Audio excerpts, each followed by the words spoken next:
Good evening, everyone. This is our fourth live for Black History Month, and I'm really excited to be here with Kevin Jefferson. It's going to be our lender hour. I've had Kevin on our channel before talking about I don't know if it's the only, but one of the few down payment assistance programs that doesn't have an income cap. So he talked about Chenoa. I'm happy to have him back for Black History Month. We're going to answer the questions that a lot of you are scared to ask your lender. So let's get right into it. Thank you for being on the show. Call it a show, Kevin. Go ahead and introduce yourself. So I'm Kevin Jefferson, aka the People's Lender, from Summit Funding. I am a mortgage loan originator, which means I originate loans or get people home loans for their house, get them mortgages for their homes. Okay. And then you'll know how to reach Kevin, and all of Kevin's information along with his YouTube channel will be in the description of this video. So we're going to get right into it. We have some people that were on early today. So Nita, who is a new channel member, thank you for joining early. Nisi, Jojo, and 2884 says good evening all. So good evening everyone, and thank you for joining me early. We're going to start right now with just the process, and if you're watching the replay, every question that I ask will be timestamped, so you can go just to the questions you're most interested in. All right, so let's talk through the process of getting pre-approved. Okay, and then I'm going to take your questions, so go ahead and put them in the chat. All right, so when I do an application as a buyer, and say I online, do you take a paper application anymore in 2023? No, we don't. We do it online. Okay, so I'm going to do my electronic application online, and then do you get an email saying that I finished my application? So actually, we get an email saying that Shaheedah Hill has started her application. So we know if you even clicked on the link, right? Wow, that's good And to know. once you're in the process, it will say either Shaheedah finished her. Kevin, we want you to know that Shaheedah finished her application, or hey, Kevin, Shaheedah didn't finish her application.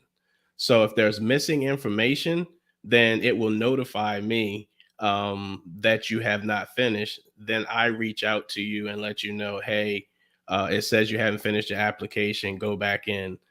Typically, it's small things, but it could be major, right? When I say small, we can't pull your credit without your social security number and birthday. And I have Okay. just had someone yesterday who left all that out. So you're not done your application. So we get a notification and I get it and I have a team member. So they receive it and we will reach out to you and say, hey, Shaheedah, we have your application. We'll be reviewing it within the next 48 to 72 hours, depending on our workload at the time. But you get notified that we received your application and we get notified whether you completed or not. Okay, so you're going to follow up either way, whether I complete it or not. So say that I complete it and I sit down, and I guess a lot of people are not completing it because they don't know all the paperwork they have to kind of gather to complete their entire application. But I do have a video about what you need for your application. So watch that. So, but if I do go ahead and finish my entire application, will you get another notification that, hey, this person's approved or this person's not approved? How do you know what I'm approved for if I do the entire application and complete it in its entirety? Cool. Great question. So what we'll do is we will import your application in from the app that you applied through, right, into our system called Encompass. We'll import it. We'll pull your credit, and it will then generate your 3 credit scores. Now, in that process, sometimes there's a hard stop. You either have a freeze on your credit or you have your credit locked. So if it has a freeze, let's say Experian and TransUnion came through and Equifax didn't, we reach out to you to ask you to unfreeze that credit report. Okay. And that did happen to me because my credit is frozen because, I ain't a lot of Shaheedah Hills out in these streets. I don't want y'all to, and I have a lot of credit videos. Y'all know my credit score. So my credit is frozen. You could really quickly unfreeze your credit, complete the application, and then refreeze it, right? Correct. Okay. So say nothing's frozen. I'm unfrozen. What's the next step? Next step is we look in. So when you put the application in, you can do 2 things. You can email me because I'll send you an email with the link to the application and what documents are needed, so you know in advance. So you can either email me the documents to me if you don't have a scanner or fax, or if you have one of those, you can upload it in the application as you go along. So let's say you upload it into the application as you went along. We hit on a button called File, and we look to see if all your documents are there. So let's say in the perfect world, all of your documents are there. Then we begin look once we've imported credit and liabilities, we begin to work on your file by looking at your pay stubs, seeing what your income is. Typically the income that you have in the system doesn't match what what we can carry. Sometimes it's higher, sometimes it's lower. Then we take a look at your W-2s. We look at your last 2 years of W-2s. The reason why we look is to see if your income is consistent with what you make now. Or let's say in 2021, you made $100,000 and in 2022, you made 50,000. That's a discrepancy, right? You're not averaging the same amount of money. Okay. However, we look at year to date to make sure that you haven't had a drop off. So if you made 50 in 2022, but now you're back to, let's say, 75, then we can go with year to date. Let's say that 50 went to 25, then we have to use year to date. So you don't qualify for as much. So we kind of do checks and balances to make sure you've been employed for 2 years. It doesn't have to be the same job. Okay. We just look at the income to verify everything. In most cases, if you're using FHA, conventional VA, or USDA and not using a down payment assistance program, we don't need tax returns. Okay. I Let me get ask you them this. just in case. Okay. You're getting a little ahead of real I'm quick. sorry. Okay. I'm sorry. So it's okay. When you say we're looking at everything, are you talking about like a computer, AI, artificial intelligence? Or are you talking A about Kevin human, and your physical human team is looking at my Kevin. application? Yep, Kevin and your fit, and that's a great question. Kevin and his physical team are looking at all of your documents. Even when we get to the bank statements, we're combing through every deposit and withdrawal and insufficient funds on your bank statement to make sure it's going to meet up to what the underwriter is looking for. So that this is going to answer a question that you guys are probably thinking. That's why it takes 48 to 72 hours to look at that information, because if there's a discrepancy, we have to get clarification. Because what my team and I do not do is we don't throw it up against the wall to see if it sticks. Okay. Because So your eight, go ahead. no, go ahead. Because we don't want to waste any agent's time nor your time. So we want to make sure if there's something we need an explanation on before we get to underwriting, we can ask you. And we ask you questions, so that's why it takes a little longer. It may not take us 72 hours to get back to you, because if we see something we have a question about, we can't answer it. Myself or one of my teammates will reach out to you via phone first and then email if you don't pick up, to get an answer so we can get a better understanding of what's going on. All right.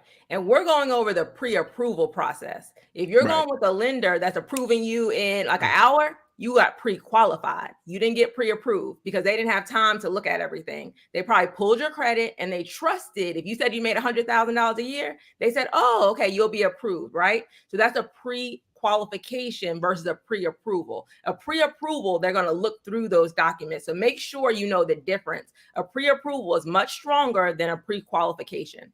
So let me go back. So you talked about FHA, conventional, all of that. You're looking at everything. And I'm assuming the discrepancy is they'll ask you in the box to put what you make, and then you give them the W-2, and the W-2 is not what you make. It might be more, it might be less. Correct. Okay. As So well that's as a the pay discrepancy. stubs. Or pay stub. Okay. Pay stubs. Yep. Now, will the computer or will you say you're qualified for conventional, you're qualified for USDA, you're qualified? Who says what loans you're qualified for or what mortgages?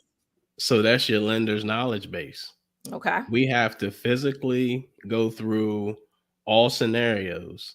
So if a client calls and say, hey, I'd like to use USDA, I'm not just going to say, oh, you can or can't use USDA. I'm going to look at all options, FHA, USDA, or conventional. And if you're not a veteran, and I'm going to let you know what all three you qualify for, or if you qualify for all three.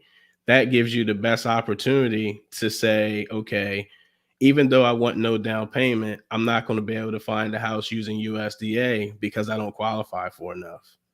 So we physically go through all three or all four programs in some cases and look to see what you qualify for based off the information that's given to us. So Okay. we're doing it manually. Manually. Okay. Now, do you think most lenders are doing it manually or most lenders doing it electronically? I think most lenders are doing it manually. The only thing that we have electronically is once we have that information in and we select the loan type and program, we'll run something called AUS, automated underwriting system, and that will let us know if what we have in the system will allow for you to qualify for that particular program. Okay. And tell them briefly, as concisely as possible, right? Because they could watch any of our channels for more details. But why would they be qualified for a different amount for FHA, a different amount for conventional, a different amount for USDA? Why would the amounts be different? The amounts would be different because of one of two things: credit score or what your debt to income ratio is. Okay. Very So good. if your credit score is lower on conventional, you may get an approval. However, they're not going to take that risk on letting you get as much house as you want because you don't have the score that they're looking for. And so that's going to be the biggest discrepancy. And each one of those programs has a threshold of what they allow for you to borrow, even if you have a 700 or 800 credit score. Okay. And which one, I feel like I know the answer. Make sure you know the answer. Which one do you feel of all of the mortgages is most lenient as far as credit and debt to income ratio? I'm actually going to say VA, Okay. But if I'm not a veteran, what's the next one? FHA. FHA. And so Yeah. for all first time home buyers, I want you to listen to that. The reason why sometimes lenders will, I want to say they push it, but they may recommend FHA sometimes is because you'll be qualified for more. But you still have, I mean, Kevin, you could verify, you may qualify for both FHA and conventional, but you may qualify for more with FHA because they're a little more lenient than conventional, correct? Correct. Okay. So that's a good starting point. Keep on putting your questions in the chat. I just want to make sure we have a baseline of understanding as to how the process works. All right. So now that you have looked through, you know what mortgage programs I qualify for, you're going to email me or call me and be like, you're approved. What are you going to do? So we're going to email you. Well, first, we'll call. Okay.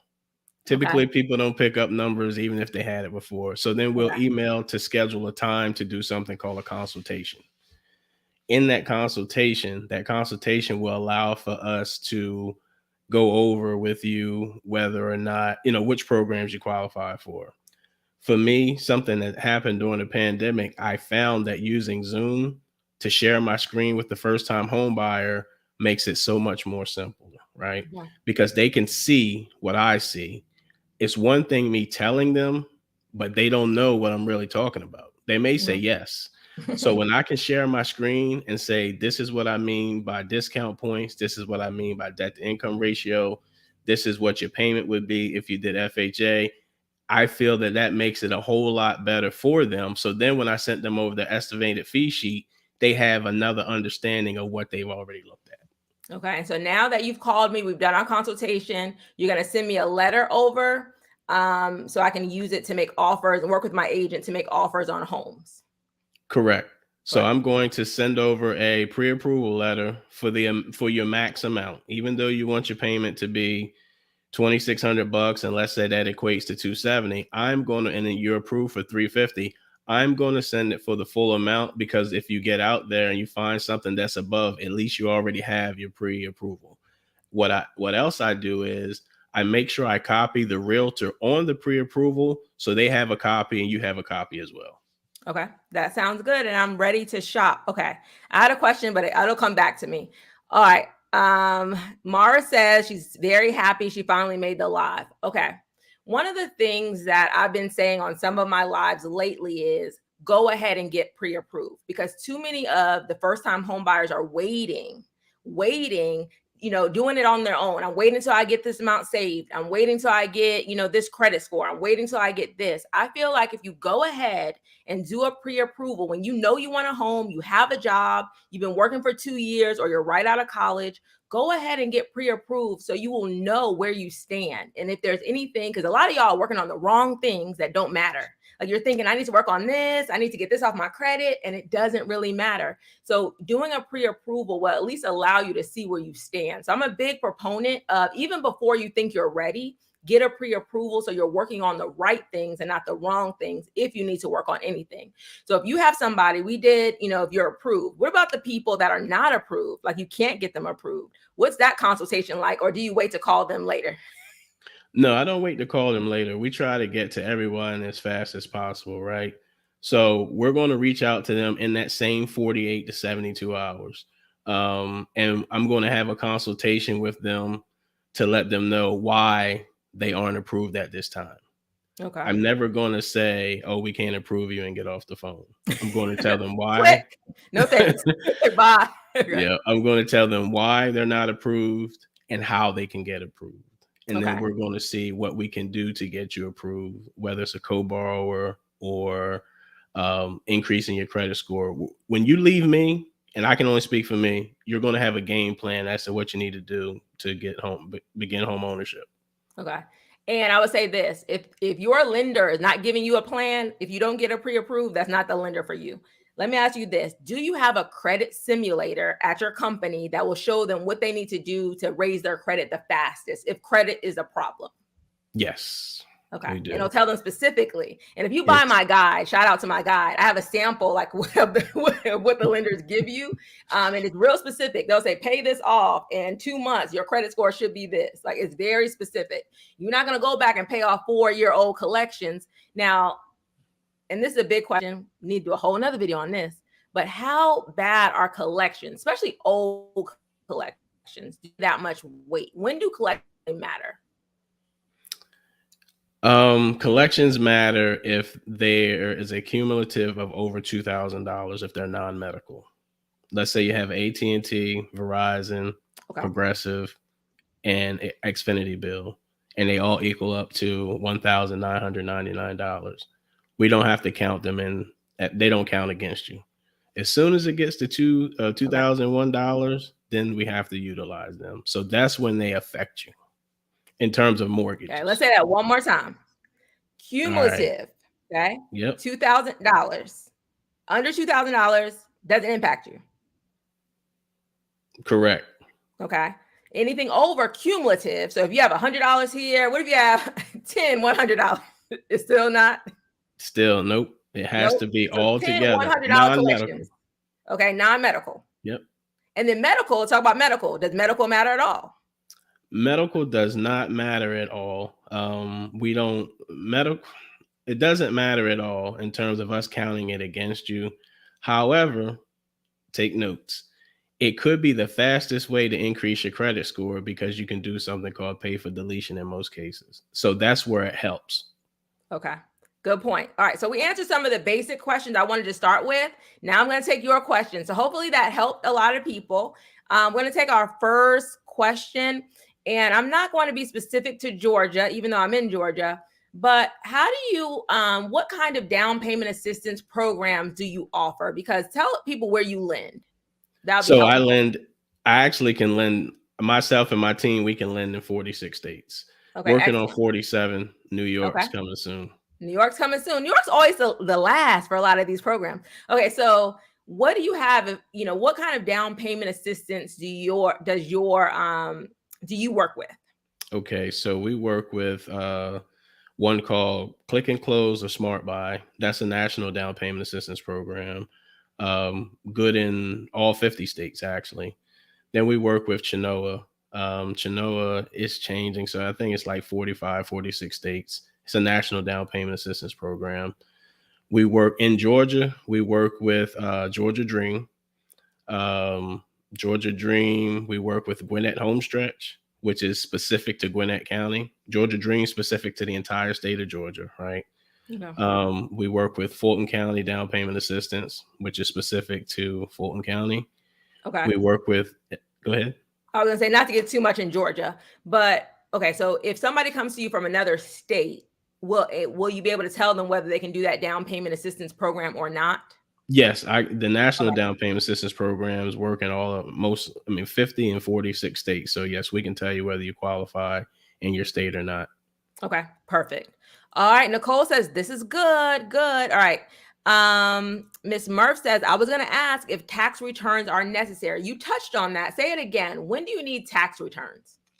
Tax returns are necessary if you are self-employed, meaning you own your own business, or even if you're 1099. So tax returns matter then. Tax returns also typically matter when you use a state-funded down payment assistance program. So they're going to ask for tax returns. And then tax returns also matter if you're using USDA. Okay, good to know. USDA requires 3 years of tax returns. Okay, good. Now, and you said one thing when I was talking to you previously, you said, but I sometimes just ask for them anyway. So you'll Right. have them on file. So sometimes even if they don't fall in those categories, you just like to have them just in case. Yeah, we do like to have them just in case. Um, for instance, if we need to verify that they don't have a tax bill, Okay. That's right? a good one. Yeah. So So go ahead. go ahead. I was gonna say two things that I've seen as a real estate agent that will mess people up: child support and the IRS, because they don't real a lot of those things do not report to your credit report, but they report in other areas. So people aren't aware that that stuff is following them until they get to underwriting. So say write this down: child support and the IRS. If you owe them, sometimes it comes up and you don't even realize that it's going to come up. But you can say, what do you find that will get people that are approved denied and they didn't really know that they didn't know about ahead of time? If they have if they have something on Cavers, I forget. I Favors. forget. Okay. Yeah, it's a government system that tells us if you have any government debt. If you used to own a home that was government funded, it'll tell us whether you are clear to buy again. Student loans, IRS liens, even if those things aren't reported on your credit, Cavers will pull them up.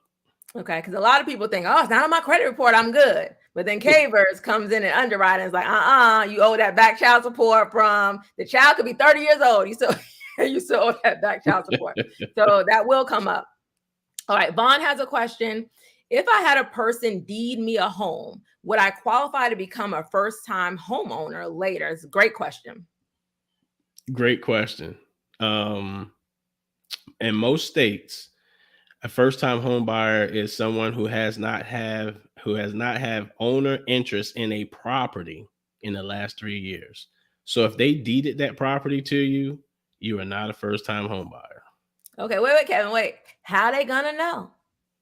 They're going if your name is on it, when we run title searches, it's going to come up. Oh, so lenders run title searches? Now, we do a property search to verify the person's name, Okay, right? So that's something that we do as lenders. And then when it goes to an attorney's office, they do title searches. okay. So anything with your name on it will pop up.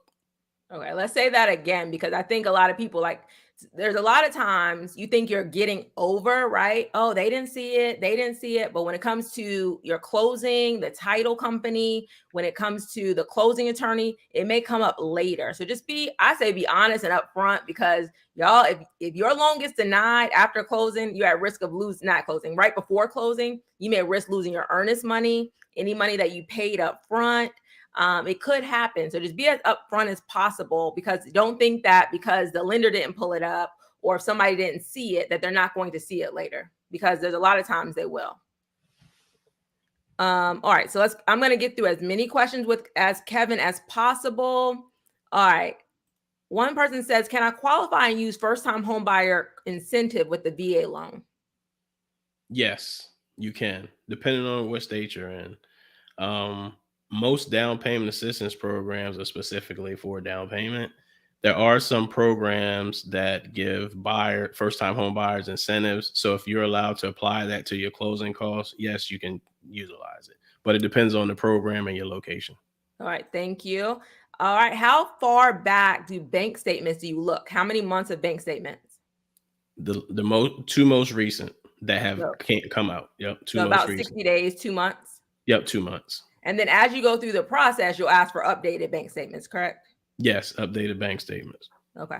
All right. Is it a bad thing to make different amounts of money each year? Please expound on that. And I want to do this and then I'm gonna let you do it, okay? Because I have a good example of this. All right. A lot of you know that I used to be a teacher, but I went from full-time teaching to part-time teaching when I started doing real estate again. And even though, like, and I was going to try to qualify for an investment property, okay? But even though I was making more money part-time teaching and real estate, they would not approve me because my income from that teaching went down to part-time. I can't even explain it. And they wanted me to now be doing real estate for 2 years. So that's one example of your income. Even though your income's going up, it's kind of iffy. It's not as consistent. But what do you, when she says making different amounts, I guess she's thinking I'm at the same job. Maybe I got a raise or, or maybe I didn't have a bonus this year. So no, it's not necessarily a bad thing. Um, so example, if you're self-employed or 1099 and you're making different amounts, we're going to average the income out over those 2 years and then get year to date. So that's fine.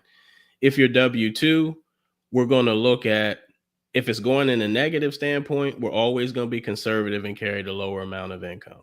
So it doesn't disqualify you. If it's going up, then we're going to utilize the most income we can. So they're making different amounts doesn't necessarily matter because we're still going to go off the average. And I want to interject something. So while we look at your pay stubs and your W-2s, we verify it again with your employer. So you may, let's take the pandemic. There was people working 60, 70 hours a week in the medical field, but that's not your normal time. They were just short. So let's say you go back to when you were buying, right? And you didn't have a history of working 60 or 70 hours a pay period or a week. Then if when we do the verification of employment and your employer says Shaheedah Hill normally works 48 hours a pay period and she gets paid $20 an hour, we're going to go with that income because that's your normal income. We want to be conservative and make sure we don't put you in a position to where you lose your home because you're not going to be making that money forever. And that's an excellent point. I did have a client, I did, able to terminate in time. But when the lender did their verification, they were saying, oh, he doesn't work overtime all that often. He's just working overtime right now. And he wasn't approved for the amount that he thought he was going to be approved for. So we did have to terminate that contract because he couldn't afford that house. So be very mindful if you have, jobs that give you bonuses or overtime, they're going to want to see that consistently. And I know I've done some shorts on remote workers. You guys, y'all are not remote workers. If you're trying to move to another state and you work at home maybe 2 days a week or something like that, they're going to call your job to see, can you live, you're in New York, can you move to Texas? If they want you to be in that state, even though you're working mostly from home, they will not approve, they will not verify that you can move to Texas and your loan will be denied. So just be very, again, kind of like that getting over kind of thing. They are going to, anything you put on your application will be verified. I'm not going to say if people were given, I've had an instance where like some pay stubs might not have been accurate or real. Okay. So people think that they're going to PDF something and white out something and do everything's going to be verified. I had a client who they called the job and said they didn't work there for 2 months, but somehow they, turned in some bank statements from that job. So just be very mindful that everything that you submit will be verified. All right, but great questions. We're talking about closing costs. What are the typical fees and closing costs? I want to say I have 2 videos on this, one for FHA and one for conventional, but just give them the general gist of the closing costs that they need to be prepared to pay. Got you. So the first thing that's not included in your closing costs is your appraisal fee. I want to make sure I say that. Okay. I say that because it's a question I get from first-time home buyers. And if you don't go through the process, we don't want to pay the $500. Just imagine there's 20 loans a month that don't go through. So that's something that's not in your closing costs. What is in your closing costs is attorney's fees. So whatever it takes for the attorney to do a title search, a homeowner's insurance. So we get you to get a year's worth of homeowners insurance on your property. Yes, it's escrowed in, or you pay a 12th every month, and it goes into your mortgage company escrow, but that's for the following year. So you're paying it in the escrow account in advance, so you don't have to do it all at one time. That's the same thing for your taxes. So a part of the closing cost is prorated taxes. You're going to reimburse the seller for the amount of months that you own the property up to the tax bill.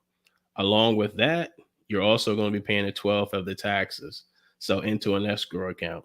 So we also escrow an additional 2 months for taxes and an additional 3 months for your homeowner's insurance. Then you have a lender's fee. Typically, we have underwriting fee and a processing fee that we charge. Those are standard fees. With your loan and in this market that we're in, discount points are being charged. A discount point is $1,000 off of every $100,000 that you borrow, and it determines your rate, right? So if you want no discount points, you're probably going to have a higher rate. If you have discount points, you're typically going to have a lower rate. And that's where they say there's points to buy down to get a lower interest rate when you ask if you can buy down the rate.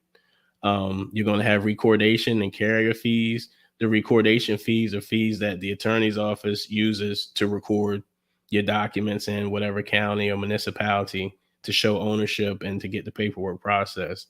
The carrier fees is if they have to mail away or not fact, or even fax, mail away or FedEx something to you or to another place. Those things are included as well in the closing costs. The two things that most people get mixed up is homeowners title policies. So what a title policy is where the attorney's office does a title search back for a certain amount of years, and they make mistakes. So the lender wants a policy to protect them, and they want you to have a policy to protect you in case someone comes back and say, "Hey, they sold this house and they weren't allowed to," and they win. Then you don't have, let's say the person's owed $100,000, you're not going to pay $100,000 out of pocket. The titles policy is going to pay that for you, and it covers you for the life of the loan, or if you refinance, you'll get a new one. So those are most of the things that are included. Then you've got like small things like credit reporting fees, and then fees that go to the state of Georgia or whatever state you're in. Okay, good. And I do have, I promise, two good videos about closing costs where I break down each one so you'll get a good idea of what each one is for. Thank you, Kevin, for that answer. Live, laugh, love. Does age play a significant part in whether or not you get approved? If you're old enough to get under contract, no. Okay. I've had a client, 71, purchase a home, and she said she wanted to do it because she wanted to leave her family something.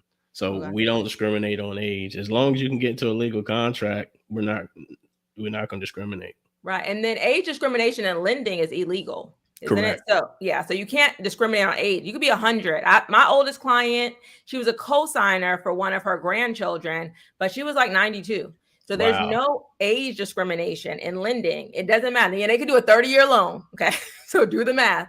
They can't say if they're able at the time to qualify income credit, they can get a loan. So don't think because of a certain age, I can't do a 30-year loan. What's going to happen, I don't know, God willing, I guess you live to 120, right?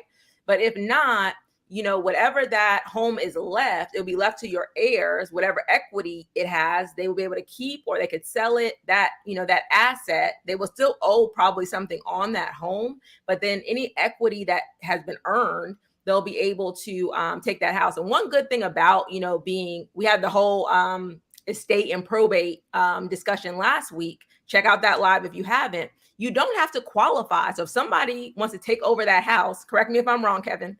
So if say that person does pass away, you get the house, you can still just keep on paying that mortgage and not necessarily have to qualify for it, correct? Correct. Yes. Yeah. So that's a benefit, you guys. If you qualify, you don't have to qualify again. You just have to keep on paying it. As long as it's being paid, you'll be okay. All right. Great question. All right, we're not going to talk about USDA Direct because USDA Direct is not through a lender. It's from directly from USDA. And I have a video on USDA. So I'm sorry you're having trouble with it, but that USDA Direct specifically is right through USDA. It doesn't go through lenders. But if you are having trouble, you can reach out to Kevin and try to see what other mortgage programs you may qualify for. All right, thank you. If you want to make sure your question gets answered, use the super chat. If not, I'm kind of going, down the line, okay? Thank you, moderators. All right, so question. I plan to buy a multifamily property. Watch my video. Are you a multifamily fool or a single family fool? Watch that video. But will the estimated rental income be included in my DTI calculation? I do want to say for all first-time home buyers, the same way, and I'll let Kevin expound on it, the same way you buy a single family, you could buy a duplex, a triplex, or a fourplex and still qualify, okay? So that is an option for you. But how is the rental income calculated? So we can calculate that income into your income. And how it helps your DTI is if it's making more money than it's costing you in terms of the mortgage, then it's going to help lower your debt to income ratio. Something very important, no matter what condition the house is in, the max we can give you is 75% of the income. So if the rent is $1,000 for each unit, we can only give you $750 worth of income. So you'll never get the full 100%. Okay. Does it have to be occupied at the time they buy it to get the 75%? It does not. Okay. So good to know. Doesn't have to be occupied either. All right. Take a moment, you guys. We have 275 people on the live stream. Please take some time to like and subscribe. I know some of y'all not subscribed. Y'all asking some questions that I know y'all not my regular followers. So go ahead and make sure you like and subscribe, because I do have a lot of videos that touch on a lot of this stuff. So like and subscribe so you'll know when these new videos come out. And welcome again to our special Black History Month lives. All right, let's get back to some of these questions. Miss Butterscotch says, good evening. Janet says, good night, Miss Hill and classmates. Where can we find or use a credit simulator? So they have some general ones, like Credit Wise has one, some other people have one, but I feel like the lenders credit simulators are much more specific, because they say do this specifically and get here, and they give you a timeline. So I just feel like the simulators that I see lenders have are much more specific than I see the free ones that are available. Do you have an answer for this, Kevin? Yeah, I've played with some simulators on some of those websites, and they're nowhere near as efficient as the ones we have. So just call a lender. It's free. Doesn't cost you anything. It's like the credit repair hack, y'all. I've been telling y'all this about 2 years. It's a credit. Lenders don't like this, y'all. So I'm just whispering it. But it's the credit. I would never pay for credit repair. Use that hack. Just use it. All right. FHA, Simple Me. Does FHA have down payment assistance? Yes. Almost in every single state. I have a whole playlist. Do you want to add to this, Kevin? So yeah, actually, I think FHA has the most down payment assistance programs that are approved through them. So FHA themselves, FHA doesn't lend you the money, nor do they give you the down payment assistance. FHA guarantees the loan, and then they approve the program that wants to participate with FHA for the down payment assistance. And you said USDA isn't down payment assistance. They just offer a no down payment option through the government. Okay. All right. We have our first super chat, Kevin. Let's see what they're talking about for this $9.99. Let's see if I could pull it up. Can you see it, Kevin? The question? No, I don't. I see simple. It's simple. Simple okay. me. Let me go back. Okay. Let's show that one. All right. Mu Diaga. Okay. Hopefully I did that right. Hi, my wife started doing hair and receives cash payments. I got to move up a little bit. And receives cash payments for her services. She doesn't have a W-2. How do we go about reporting her income to lenders if we plan on purchasing a home?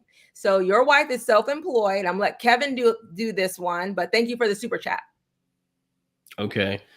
So your wife needs to keep track of her clients and how much money she gets in cash, whether it's through pen and paper or getting QuickBooks. She needs to document that. Or the simplest way is if she's getting cash payments, deposit it in the bank. She can keep track there, knowing what her deposits are and what they're for. What we look at is if you receive cash payments, then we're going to require the most 2 year recent years of tax returns, right? That's what's going to determine what income we can use. This is further going into it. When she or you guys get your tax returns done and your goal is to purchase a home, do not allow for the tax preparer to write everything off, making it seem like she doesn't make any income. That will hurt you. Okay, let me say that again. That needs to be said again. For all of you that are self-employed, so I know we have a lot of people that came out of the pandemic, they open businesses, they're self-employed. We're both self-employed, right? Or for the most part, 1099. You cannot, the big benefit of writing everything off and having a business is that you pay less taxes, in theory. But when it's time for you to purchase something, that's going to count against you. Okay, so you may make $100,000 in revenue, but you wrote everything off, and then your profit was $10,000. You can't qualify for a house for $10,000. Okay, so you have to be mindful of that. And what Kevin is saying is right. You go to your tax preparer and say, "Hey, I'm buying a house in the next year, 2 years. What do I need to do?" Because sometimes you can still write it off, but they can like spread out some of your write-offs. So you want to talk to somebody that's knowledgeable, that works with a lot of self-employed people, but you don't want it to look like you make nothing, right? Because you won't be able to qualify for anything. So just be very mindful of that. Because I know a lot of people on Instagram telling you, open a business, write everything off, go everything, and y'all look broke. And then if you're trying to use business credit, it's not as easy as that. I'm gonna buy my credit. I'm gonna buy my house in my business name. And the business not making any money either. So just be very mindful of that, because everything sounds good until you start putting it on paper. The business needs to be making money, and you need to be making money to qualify for some of these things. Okay. But great question. Thank you for the super chat. I'm going back up. All right. I don't know whose question I want to take, because somebody's asking a lot of questions. Okay. I'm going to take this one. How far in advance should one apply for pre-approval before looking to purchase? How long is a pre-approval viable? How long is it good for? My lease ends late summer. So what's your Great advice? I question. might have different advice, but I'm listening to your advice first. Great question. I say apply now. And I say apply now because you don't know what you need to do to get in position to purchase. So I wouldn't wait till I have to put in my 60 days notice. I'd rather apply now and know what I need to work on. And if you're pre-approved, the pre-approval is good for 120 days because of the credit report. Okay. But you So know I what would you're going to apply say? now. But Kevin, you know what you're going to say? What about the hard credit pull? I hate that for all first-time home buyers. Now, what is the impact of the hard credit pull? How many points? So the hard credit pull is anywhere between 0 to 3 points. 0 to Where 3. you're seeing the large amount is from Credit Karma, probably. Yeah, your Vantage score may go down more, but your FICO score, the score that's needed to qualify for a mortgage, is 0. I've heard Kevin said 0 to 3. I've heard 3 to 5. I've never heard a lender say above 5 points. Right. So what you guys are stressing about, these hard credit pulls, are not a big deal. I'd rather know now what I qualify for, even if it's gonna cost me 3 credit points, rather than waiting till the last minute. Regardless, you're gonna have a hard credit pull, right? But it's not significant enough. And I wanted to ask you this question: what are the ranges? Because so say they have a 680. I'm gonna wait till I get to 700. Is there a significant savings at 700? What are the tiers that if you get to this, you're going to save on interest? So the top tier is 740. You Let's can say have that an again. 840. Top tier, because I have an 840, Kevin. So I need to get the highest. Are you saying that somebody with a 740 is going to get the same as me with my 840? Yep, same credit. Shame. I need a little higher. But that's the case for most things. 740 and above, you're going to get the same rate. Yeah. Correct? Yep, same rate. Okay. What's our And then the next tiers, tier? they go up once you get to 620, you go up in increments of 20 points. So 620 is good. You get something called a basis point or half a basis point for 640. So it's in 20 20-point increments on the credit score, but it really only matters probably about a quarter of a percent. Sometimes it's the same interest rate, you just get charged more in discount points. Okay. So good to know. I just want to say that to everybody to say, hey, you might be getting the same. Don't wait for a 740. I don't want to wait till I get to 800. For some lenders, it doesn't matter. You could ask them, hey, what's your highest credit tier? At what point am I going to get the same rate as everybody else? And I don't want you to wait, and don't wait on that hard credit pull. Like, I feel like y'all using this credit language, but y'all not making any sense. I don't want to get that hard credit pull. They're going to pull my credit. And then if you do pull with multiple people, multiple applications, is one credit pull within, they say 30 days, I say 14 days. So if you are going to do with another lender, try to do it within 14 days. It's one credit pull. All right. So let's keep on going down this list. Put in the chat if that was helpful. Put that in the chat if that was helpful. How much do you need in your bank statements for just a pre-approval? This is a very good question, Tashima. I like this question. Because a lot That's of a great people, question. when they get pre-approved, say that they need a down payment of $10,000, but in their account right now, they have $3,000.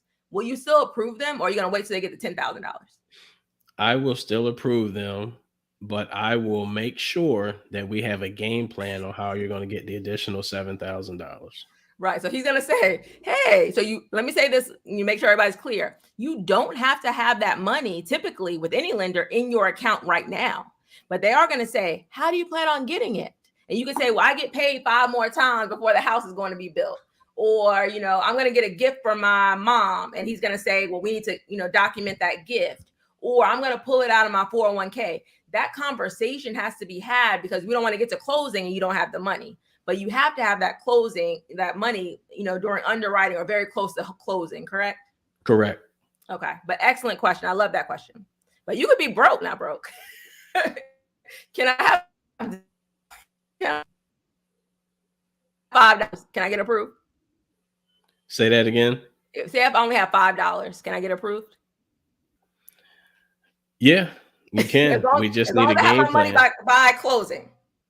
Yep. Yeah. As Yep. long as you have your money, and I typically tell people within 7 to 14 days of closing to give us time to get it into underwriting, you're fine. Now, whether you can get a house with $5 as earnest money is a different story.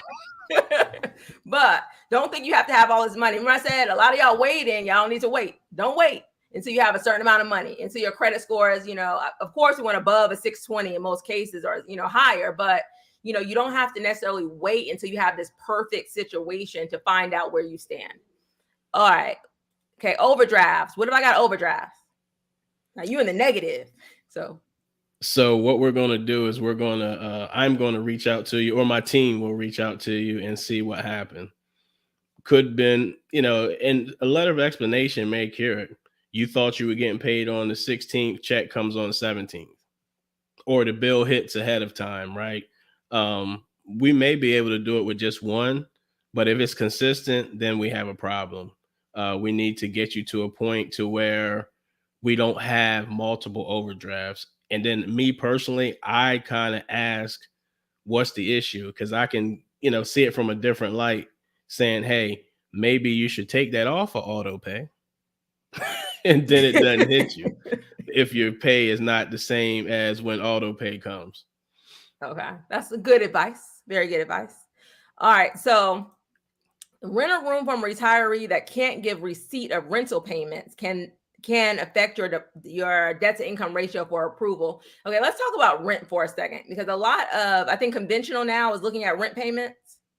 Yeah, they can help utilize your rent payments to help you qualify, because the biggest thing compared to a mortgage. All right, if I'm living at home, should I start paying my parents' rent so I can start getting that, that history of paying someone? That's a good question. I'm gonna say no. Okay. Because the parents can make up whatever. Okay. Now, right. I will say, When I was much younger, I rented a room. My first house that I bought, I rented a room to like a friend from college, and her check bounced twice. It really did. It bounced twice. And she moved out. She was going to buy a house, and they asked her for like verification of the last place she lived. And she wanted me to write a letter to the lender saying that she was always on time. And of course, I looked out and saying she was always on time, but you can go back. It doesn't have to be like a big company, I don't think. Like if you had a lease in place or some kind of agreement in place with someone, you could use it.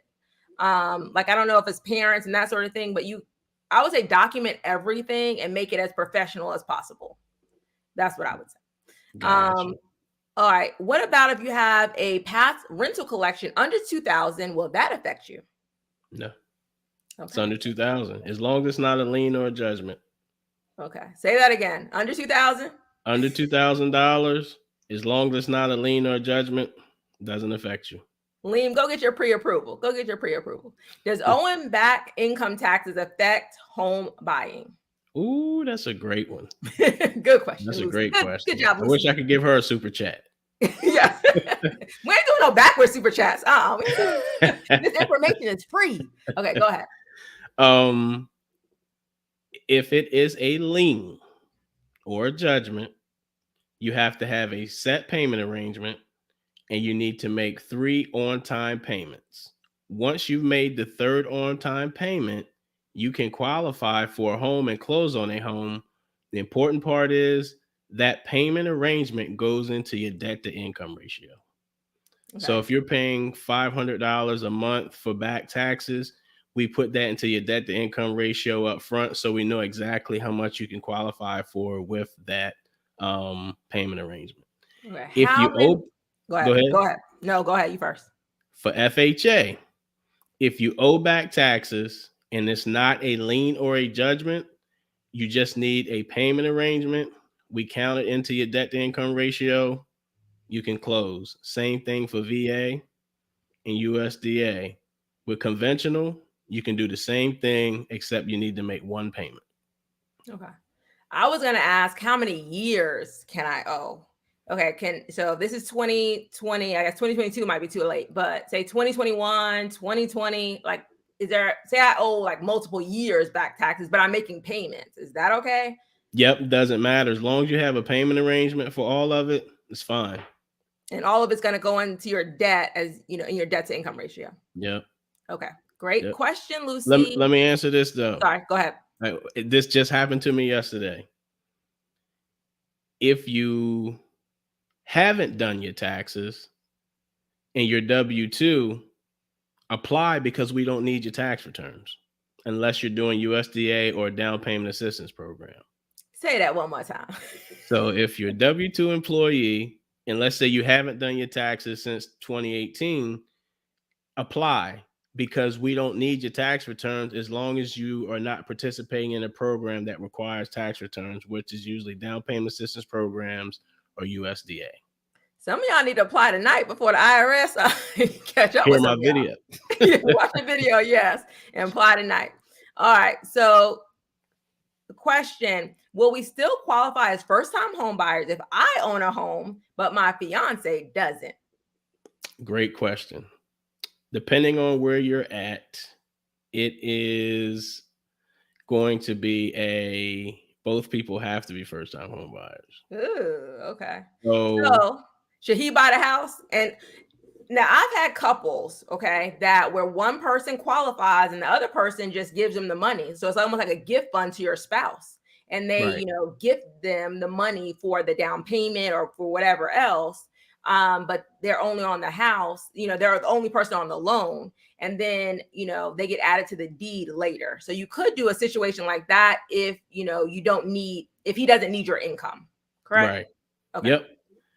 Let me explain something too, Okay. Shaheedah. Depending on what state you're in, if you're not using down payment assistance, there really isn't a benefit to being a first time home buyer. I'll tell you why I say that. In Delaware, where I'm licensed at, if you're a first time home buyer, they waive the transfer taxes to the municipality and the county. So the state gets a portion of the transfer tax. So that's a benefit because in Delaware it's 2% of the sales price. But in Georgia, if you're using down payment assistance program and it requires you to be a first time home buyer, that's a benefit. But if not, doesn't really matter because you don't get a benefit from anywhere other than maybe an attorney's office and knock $100 off. So depending on where you at, being a first or second time home buyer may not even matter. Okay. Great point, Kevin.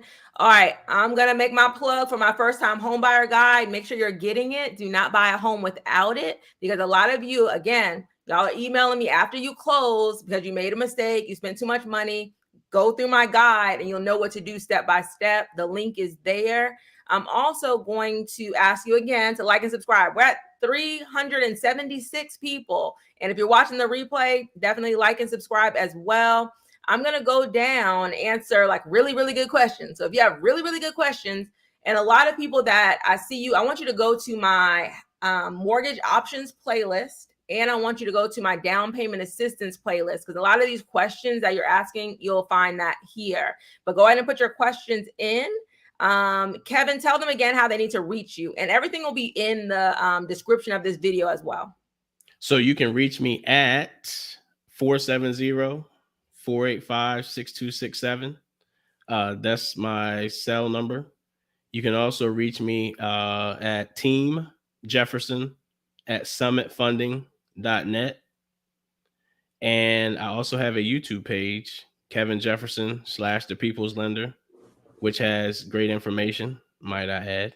Yes, it does. So those are the easiest ways to reach me. I'm on Instagram and Facebook, but if you go to the email, me or my team can get the email. And then my office number is 404-600-1683. And that's probably the better number than the cell phone. All right. Y'all know how to reach them. Again, it'll be in the description of this video. After this is a good question. If you receive child support over $1,000, how can you incorporate that to maximize your income and your approval amount? So basically, can you count child support into your income? You can, if it is current. Okay. And consistent. What's that mean? What's current and consistent? What if they miss the payment? Does it have to be court ordered? Let's talk about it. Does it have to be court ordered? For the most part, it has to be court ordered. And okay. I say for the most part, with FHA, if it's not court ordered, but we can prove that he or she consistently pays it and document it, we can use it. So let me say this. If it's not court ordered, you don't need to be taking no cash payments. You need to make sure it's coming into your account, check, money order, how does it need to be paid to you? I would say and not Cash App either. Not Cash App. Cash App don't count. Zelle, Venmo. You need you need a good, paper trail of them. Check or money order and deposit it into your bank account. Those are the simplest ways to do it. Check, money order, deposit it in your bank account. So don't tell your child's mother or father not to Cash App it to you. If you're trying to buy a house, you want to make sure you have the proper paperwork in place showing that you get this income all the time. Okay. And what about age? Because this is a big thing.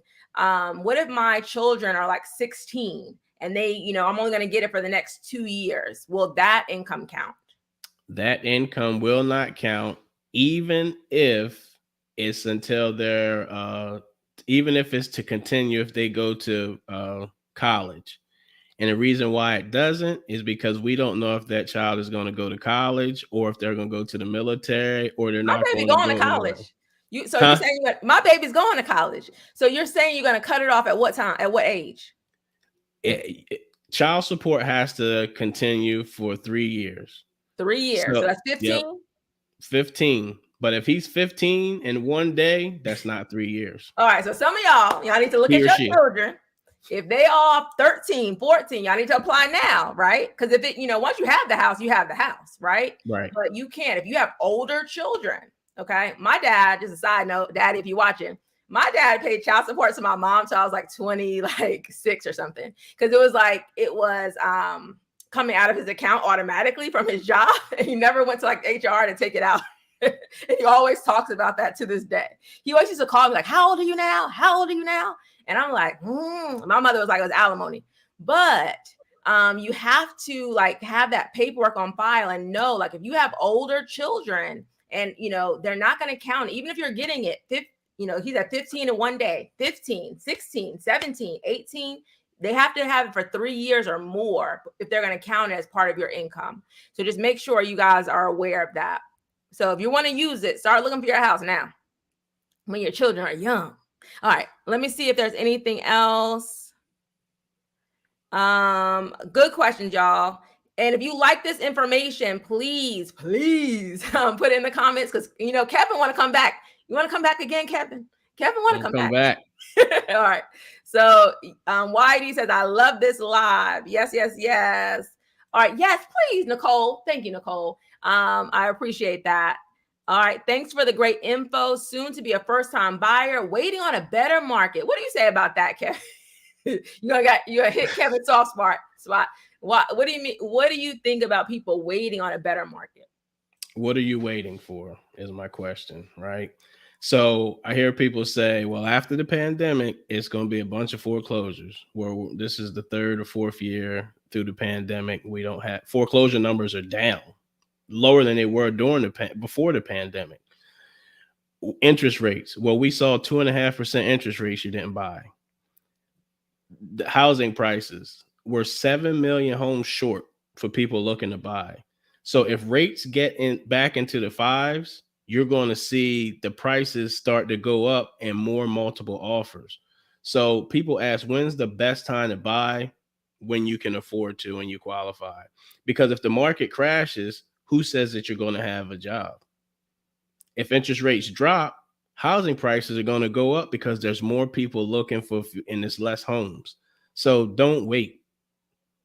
Do not wait. Okay. Good job, Kevin. Truly Blessed says, I heard a realtor say that a loan can be denied after closing. Is that even possible? No, it's not possible. Now, what they may be talking about is they can't sell the loan on the secondary market. So that mortgage company has to hold it in-house. But once it's clear to close and approved, you're in your house. They can't come back and get it unless you foreclose. That's something that the mortgage company has to deal with on their back end. Yeah, so that might be sound like some urban legend stuff that realtors are talking about. All right, so do evictions matter? Evictions matter if it's on your credit as a lien or judgment. And it also matters if you're doing something called a manual underwrite or in a program where they have to verify your rents.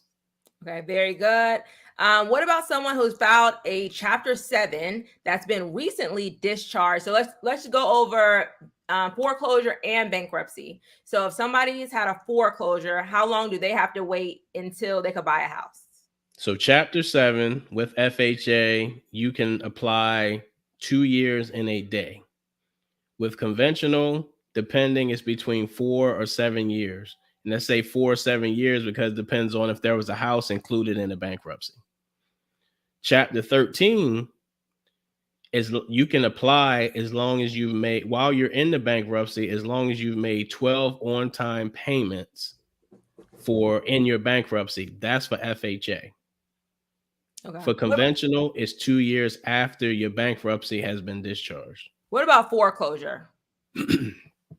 FHA, it is 3 years after the mortgage insurance has paid off the mortgage. Okay. So it's not necessarily the foreclosure date. It's when the mortgage insurance has paid off that mortgage. Nowadays, it's happening simultaneously. But when there was a ton of foreclosures, it might have foreclosed at the courthouse on February the 16th. But the MI, because there was so many cases, it might not have closed until February 16th of the next year because they had so many cases. So it's when the mortgage insurance has paid off the mortgage. And I always like to point that out. Foreclosure, when you're in a mortgage, foreclosure is pretty much the worst thing that could happen, correct? That you don't pay your mortgage, they come get the house. So the penalty, I guess, is 3 years. a lot of you have done things, eviction or a collection, and you did it 4 years ago, 5 years ago, and you're letting that stop you when you, after a foreclosure, you can go back and get a house 3 years later. So don't let these minor things stop you. If you can get a house after you foreclose on one, just 3 years later, you paid your gas bill late one time, you can buy a house, Correct. pretty soon after. So don't let little things stop you. Keep that 3-year thing in your head for foreclosure. That's the worst thing you could do, right? But people that foreclose can get a house 3 years later. So don't let minor things on your credit stop you from buying. And pretty much their credit is back to normal after 3 years, correct? Typically, If if they're they've paying rebuilt it. everything else on time. Yes. Okay. So again, foreclosure, they're back to their regular credit 3 years later. All right. But again, they're paying everything else on time in those last 3 years. All right. I love this one. April said this was very helpful. I was worried about them 3 to 4 points. I'm going to get my application done now. Yes, please do. Please do. All right. Thank you, everyone. I'm trying to get through as many as I can.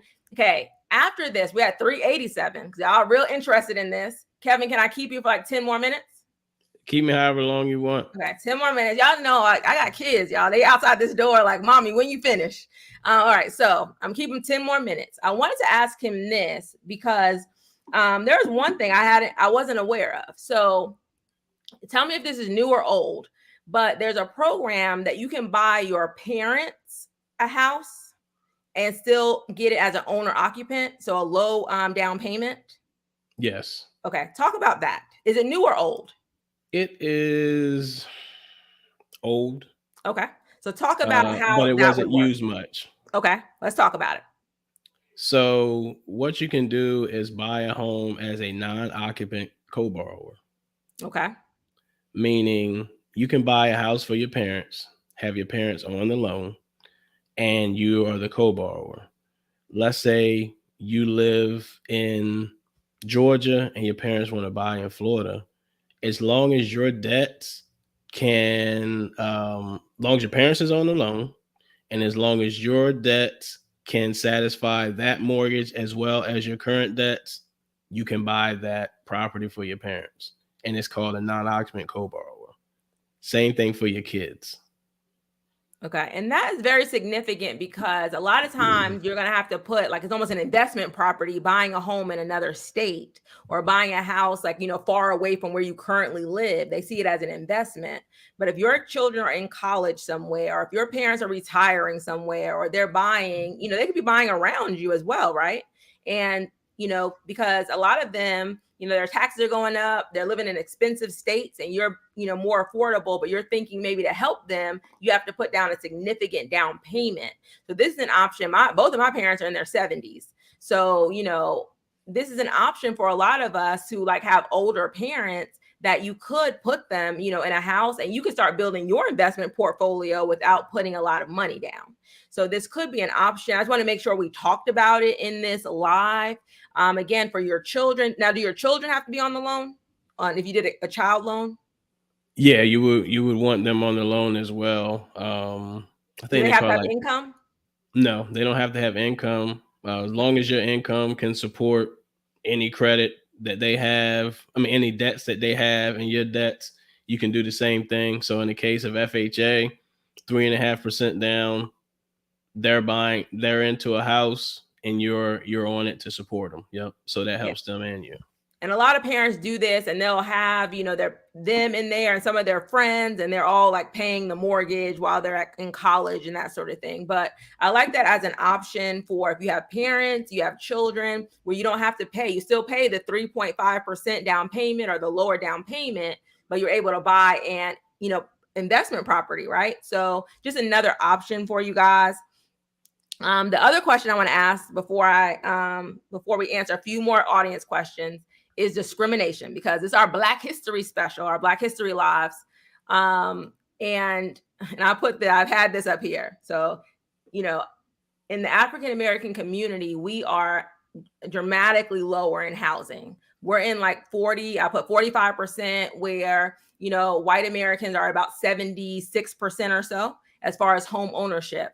And I know we know a lot of these things: slavery, Jim Crow, housing discrimination, zoning, FHA, redlining, steering. I actually put any videos in a playlist. I call it my Black home ownership playlist. We know all of these things played a part in our lower home ownership numbers. But one of the things I want to ask you as a lender, how can we avoid mortgage discrimination? Because there's a lot of things that are coming out there that, you know, data wise, we're still getting the higher interest rates. We're still getting, you know, the loans that may not be as favorable for us. What do you feel that people can do, people of color can do to avoid mortgage discrimination happening to them? Get a few pre-approvals. Talk to a couple different lenders to kind of see, make sure everybody's being keeping it honest, right? Compare, as they say, apples to apples, oranges to oranges. Um, get a feel for your lender. Get a feel for your realtor. Um, if you smell something called commission breath, then most likely they're not looking out for you for the best interest, right? Um, to be honest, this topic is near to my heart. That's why I got in the industry, to help push those numbers. But just, you know, if it sounds too good, it is too good to be true. It is. So you want to make sure that you do your due diligence, on the lender. You ask questions, you get, your pre-approval. If you're denied, find out why. Like I said, I will give you how you can get there. Um, and you probably have a good sense. If you feel like you're not getting the level of service that you want, go to someone else. Go to someone else and just make sure that you're in communication with your loan officer and your realtor. If they're not already a team and haven't worked together, your realtor is there to help kind of guide you to say, you know what, that doesn't sound right. Let's check into that. And vice versa. The loan officer could say the same thing about the agent. So get with someone that you trust, um, someone has used who looks like you. I think that more people like myself and Shaheedah, being in the industry, helps push us along. But don't jump at the first thing you receive if you don't feel like it's right. On the same note, everything isn't discrimination. You may just have bad credit, and that's just being honest. But get with someone who's going to give you a game plan on how to get home ownership. All right. Thank you, Kevin. That was a great answer. All right. Box Chevy Girl. Thank you for the super chat. Can you get your first home under Section 8? I'm going to answer this question. I'll let Kevin answer this question. All right. This is my answer to the question because I've had a lot of people ask me that. Now, the Section 8, the housing program, some states or some cities did offer like a home ownership, how to get, people off of Section 8 into homes. So they offered special programs under Section 8 specific to your state or your housing authority to help you do that. Now, some of them have phased those out. And so they're no longer offering them. So wherever you are receiving Section 8, you need to go to your housing authority and say, is there any programs around home ownership for people that have Section 8 vouchers? That's where you need to go. There's not like a lender that has this program. There's not an agent that has this program. You have to go to the source and say, is there something? Because I've seen the TikToks and I've seen the, things. I bought a house with Section 8, but it's very specific to where your housing authority and the programs that they have within their housing authority. That's my answer. What's your answer, Kevin? Same thing. It's not dependent upon us as lenders. It's the housing authority. It may work in Atlanta, but it might not work in Augusta. It just all depends. So, like she said, go to your housing authority and see if they participate in the program, and then from there, the next hardest part is figuring out how to determine if that Section 8 voucher is going to continue for 3 years, because that's still a part. Like, they have to prove that income is going to come in for 3 years. Okay. Very good. Cortez wants to know if this is a good deal going with the Cowboys. I'm purchasing a home right now. My lender gave me a 6.6% with a 3% down conventional. Is that good or too high? I'm going to answer it. Then I'm going to let Kevin answer it. This is what I tell my clients. Again, you should have got more than one quote. That's really the only way you're going to know if that was good at the time, right? Because rates are changing every day. So if it's good, it might be depending on what you could have gotten from somebody else. And then there's other things that come along with, like, are you paying points? Are you not paying points? What's your credit score? So the only way you're truly going to know if you got a good deal if you compared it to another option that you were offered. That's my answer. Kevin's answer. Got you. Similar. If it's, if you got another quote and they say you were going to pay 8%, 6.6 is good, right? But for the most part, we need to see everything, right? So you're putting down a 3% down payment. So that's a low down payment and it's conventional. So there's a level of risk, right?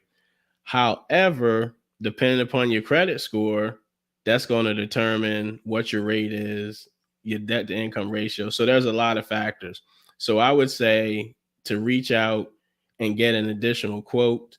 Yes, it's going to repull your credit. Yes, it's going to be a hard inquiry. But will those 3 points help you save a half a point on your taxes? I mean, Your payment. on your payment. Yeah. So it's just going to all depends.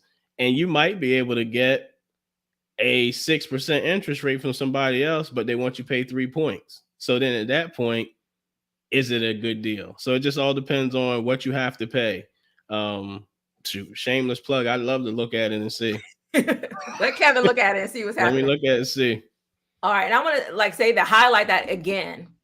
If it's going to, the hard credit pull doesn't cost you money, right? Okay. A hard credit pull costs you points.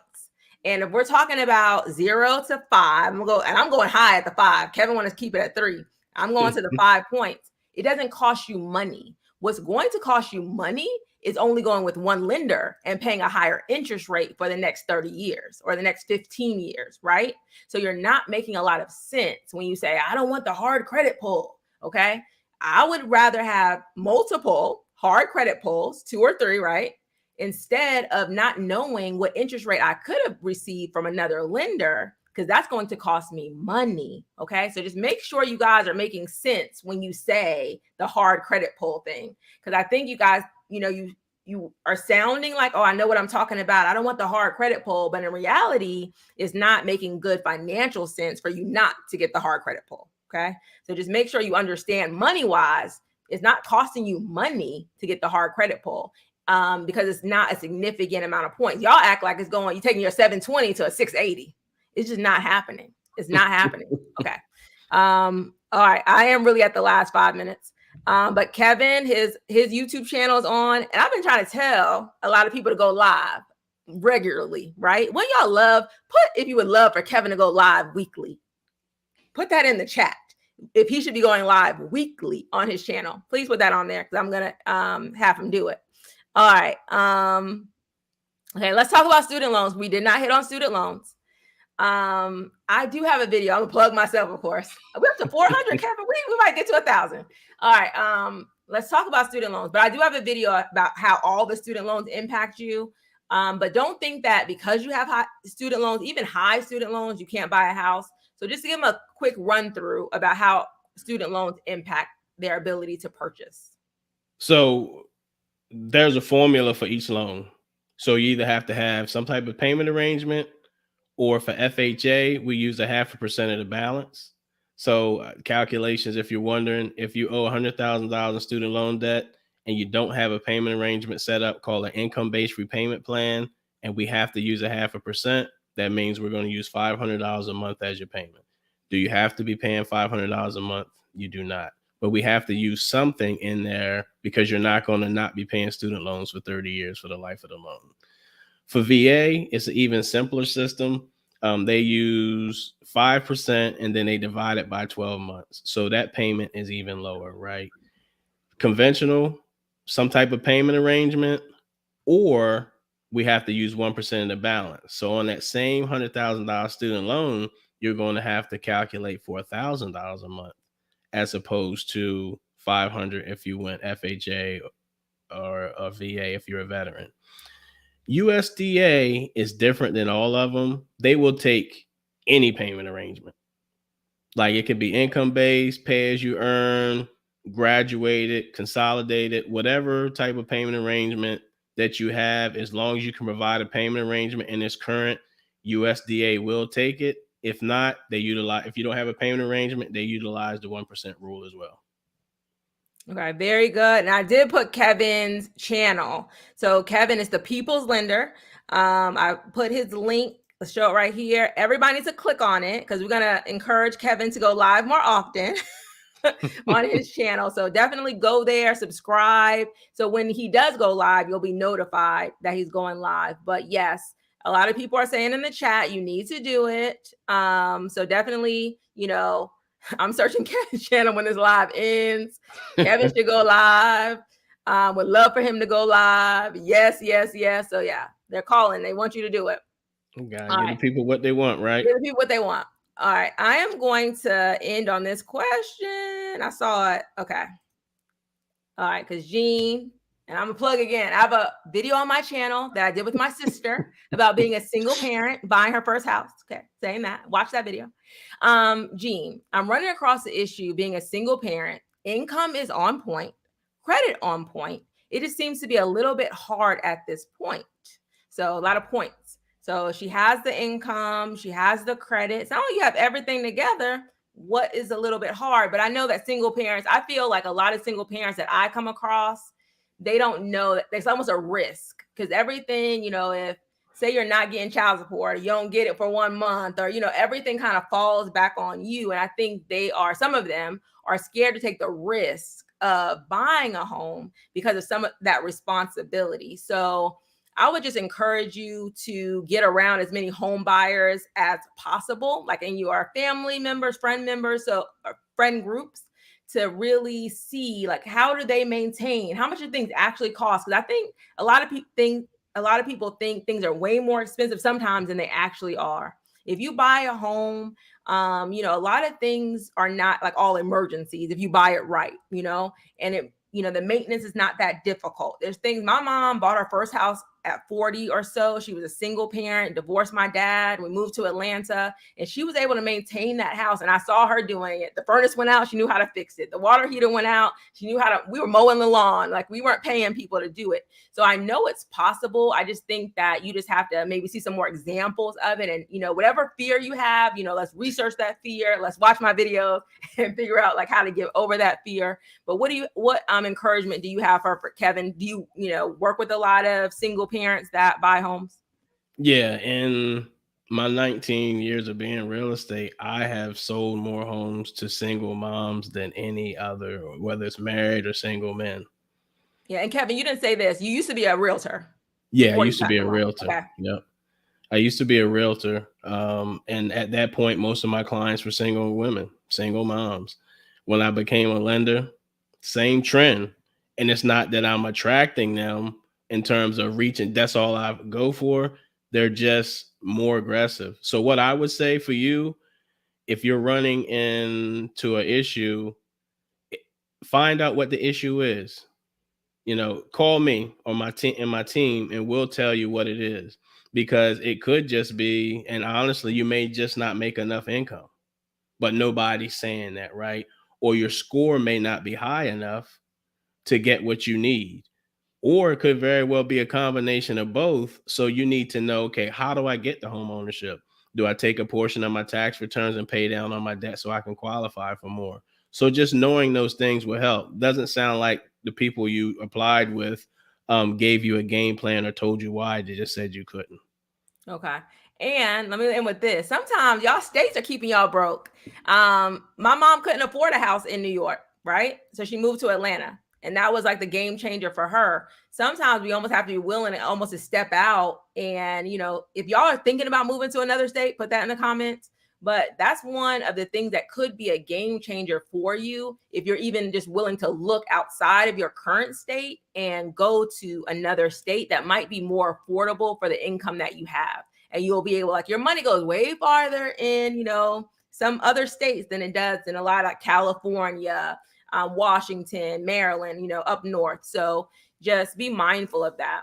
All right, I'm gonna let Kevin end. How do they need to contact you, and any last things you want to add? Just apply. Right. Just Okay, yeah. apply. Just apply. Just Um, apply. That's where you're going to get, like Shaheedah said, that's the credit repair hack. And I'm gonna tell you why I say that, and that's what I'm in with. With credit repair, there are legitimate companies, right? But their goal is to get you the best possible credit they can. That's their objective. However, that could be 6 months, 12 months, 18 months. In the meantime, interest rates could be going up or housing prices go up. My job as a lender is to get your credit profile in position to where you can purchase. Now, that may take 6 months, but we're not trying to get you perfect credit. We're trying to get you lendable credit. And that's the difference. The other difference is we're free. Now, I will say that if it's above my pay grade, I will refer you out, but I'll refer you to a credit repair builder who can help you get your score up so you can buy, not to give you perfect credit. Okay. And then lastly, people are asking I know you said you're at 46 states. Just tell them what states right now you're not in. I guess that'll be helpful. So he's in every state except New York, Rhode Island, New Mexico, and I forget the other one. I'm sorry. Hawaii, But reach out to me. Alaska. No, we're Hawaii and Alaska as Alaska. well. Okay. Yep, And he said Hawaii he's and working on Alaska. New York. So you're working on New York, Yep, right? working on New York. Yep. Okay. So every state except those. So definitely can help you. Thank you guys so much for being on this live. Before you get off the live, please hit the like button, subscribe so this can reach more people. I really appreciate it. I'll see you next week for 2 more lives. Thank you, Kevin. I really appreciate it. Put in the chat and tell her to bring me back. Yes. All right. Thanks, Thank you so Shaheedah. much, guys.